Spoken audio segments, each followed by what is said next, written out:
মাওলানা আনিসুর রহমানের একটা কথা। আমার নাম আনিসুর রহমান।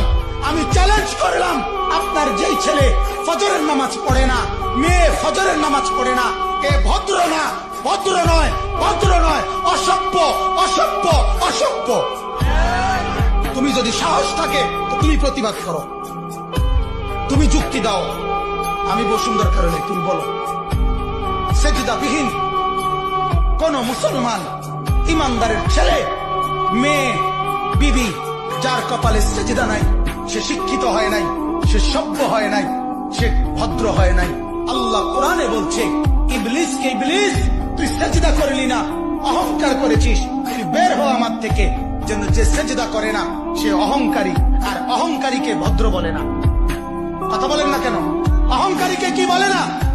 ভদ্র বলে না। নাই তো বলেন আপনি পৃথিবীর কোন ডিকশনারিতে আছে কথা যে অহংকারীকে সভ্য বলে, অহংকারীকে ভদ্র বলে?